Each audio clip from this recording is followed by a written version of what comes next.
अभी हम कोटा के एलन करियर इंस्टीट्यूट के सामने और बात कर रहे हैं स्टूडेंट से इस बारे में कि नीट की तैयारी करने के लिए कितने घंटे कम से कम पढ़ना चाहिए। चलिए बात करते हैं कुछ स्टूडेंट से और आपको अपडेट करते हैं। My name is Stuti. Stuti Agrawal, very nice name. My name is Kadamya Agrawal. Kadamya. Okay, Stuti, we just want to know for the students who are studying and who are preparing for NEET, एक बच्चे को कम से कम कितने घंटे पढ़ाई करनी चाहिए अगर उसको सच में सीरियसली नीट क्वालिफाई करना है तो? Okay, तो मेरे हिसाब से when it comes to number of hours, it doesn't matter क्योंकि यहाँ पे कुछ बच्चे जो क्लासेस जाते हैं और कुछ बच्चे जो क्लासेस नहीं जाते। So number of hours is something that depends upon the student and it is not a criteria to select NEET. So I think that the basic hours is like 6 to 7 hours if you're studying every day, it's going to help you out. This is self-study? Yes, that too self-study. I'm not talking about the classes that you have to attend. It's about self-study. If you're giving 6 to 7 hours for self-study, it's far enough to crack NEET. Great. How about, what should we keep in mind while self-studying? Like, आपको क्या लगता है कौन सी ऐसी बातें हमें ध्यान रखनी चाहिए कि क्योंकि देखो यहाँ पर जितने भी स्टूडेंट्स आए हैं उन सबका एक ही लक्ष्य है नीट क्वालिफाई करना, करेक्ट? तो नीट क्वालिफाई हो ही सही तो ऐसा क्या किया जाए? आपने भी, आपके गुरुज ने, आपने बहुत लोगों ने बताया होगा, आपकी क्लासेस में जो टॉपर्स होंगे आप उनको फॉलो करते होंगे, क्या चीज़ें आपने सोचा, आइडेंटिफाई किया कि yes this should be done? First thing I have noticed is consistency. You have to maintain your consistency every day and dedication, hard work. This is very important. If you are not consistent every day, you are not studying for 6 to 7 hours. I don't think so that every day you are going to study very focused. So like it's about if you're studying 10 hours for a day and the next day you're not studying for 10 hours, but you're studying for 2 hours, and the next day again you're studying for 2 hours, then it's not going to help you out. Even if you're studying for 5 hours today, then you have to study that 5 hours the next day also. You have to maintain the legacy. You don't have to just, So regularity is the key. Yeah, the consistency. The consistency is the key that you have to follow. Thank you so much, Sri. It was very nice talking to you. It was very... Subscribe to this channel. Thank you. तो मेरे साथ हैं अभी विष्णु ने पहले ही medical का exam दिया, entrance exam दिया और अभी कोटा मेडिकल कॉलेज में मेडिकल की पढ़ाई कर रहे हैं। तो मैं ये एक अच्छा एग्जांपल है क्योंकि इनसे हम जान सकते हैं कि कितने घंटे के स्टूडेंट को पढ़ाई करनी चाहिए ताकि वो नीट क्वालिफाई कर पाए। विष्णु, करने के बाद कम से कम 5-6 घंटे तो रोज का पढ़ना पड़ता है। मतलब कोचिंग अप्रोक्सीमेटली 4-5 घंटे की कोचिंग होती है? हाँ, कोचिंग 8 घंटे की होती है लगभग। 8 घंटे की कोचिंग के बाद अपनी सेल्फ स्टडी कितने घंटे? 5-6 घंटे तो करनी पड़ती है। 5-6 घंटे एवरेज। आप कितने घंटे पढ़ाई करते थे? 5-6 घंटे ही पढ़ते। आपका कितना नीट स्कोर आया था? मेरा 2019 में 605 आया था। 2019 में 605 स्कोर करने वाले विष्णु हमारे साथ खड़े हुए हैं और कह रहे हैं कि कम से कम 5 से 6 घंटे तो पढ़ाई करनी ही चाहिए, इससे कम में काम नहीं चलने पड़ेगा क्या अगर नीट क्वालिफाई करना है तो। Thank you so much doctor, अब आप बहुत जल्दी डॉक्टर बनने वाले हैं। All the best, thank you so much. मेरे साथ हैं अम्बरीश चरण जो कि बिहार से हैं और इस समय पे हम एलन करियर इंस्टीट्यूट के सामने हैं। मैं इनसे जानना चाहूँगा कि कितने घंटे एक बच्चे को अगर नीट क्वालिफाई करना है तो पढ़ाई करनी चाहिए। अम्बरीश, कितने घंटे एक स्टूडेंट को पढ़ाई करनी चाहिए अगर उसको नीट क्वालिफाई करना है तो? मिनिमम 10 आवर्स तो उसको पढ़ने चाहिए अपने फुल कंसंट्रेशन के साथ, क्योंकि अगर 10 घंटे वो पढ़ाई में ध्यान देगा तो उसकी इफेक्ट्स मतलब प्रोडक्टिविटी जो होगी वो 7 to 8 आवर्स की रहेगी। और अगर ये डेली बेसिस पे कर रहा है तो मुझे लगता है कि उसे नीट क्वालिफाई 3 से 4 महीने लगेंगे। जो बोलते हैं हम लोग कि साल भर में प्रिपरेशन होता है, एक्चुअली 3 to 4 मंथ का वो पूरा होता है। 10 to 12 आवर्स आपको। आप कितने घंटे पढ़ाई करते हो? मैं तो मेरा कभी अगर तबीयत खराब नहीं रहता तो 10 to 11 चला जाता है और ऐसे। और वैसे आपका एवरेज नीट स्कोर कितना आता है, मतलब कैसा आपका स्कोर रहता है?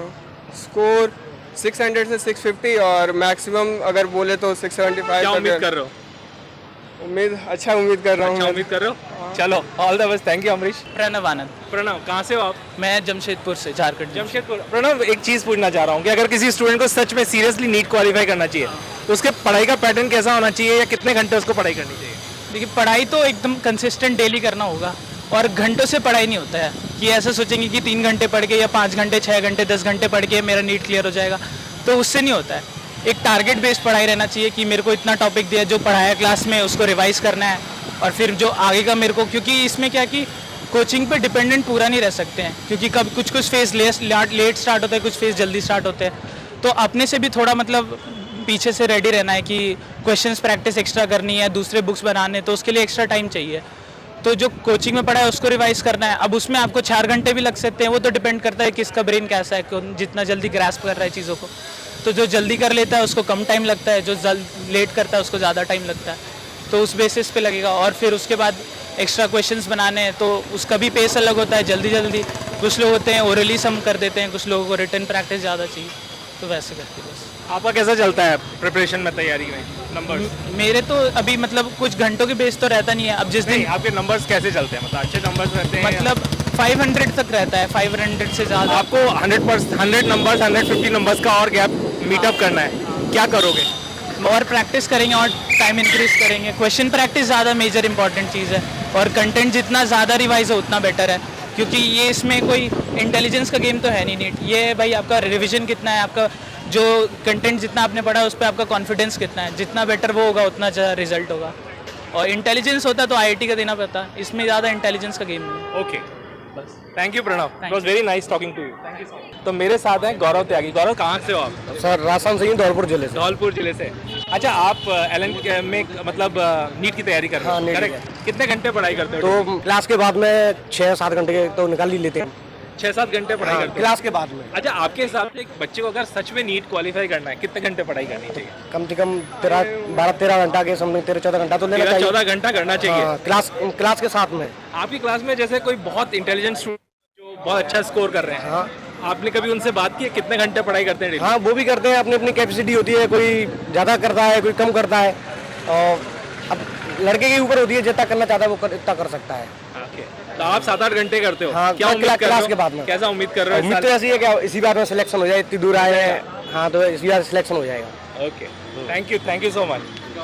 540 तो अच्छा स्कोर है। अब देखो, कितने साल से प्रिपेयर कर रहे हो? मेरा first year, first year. First drop है। यहाँ पे क्या सपना लेके आए हो? नीट क्वालिफाई करना है ना? तो आप 500 से लेकर 650 के बीच में आपको एक 100 नंबर का जंप लगाना है। पढ़ाई में ऐसा क्या करने वाले हो, कितने घंटे पढ़ाई करने वाले हो, या कितने घंटे पढ़ाई करनी चाहिए so that one should be able to qualify NEET? 10 to 12 hours. 10 to 12 hours तक।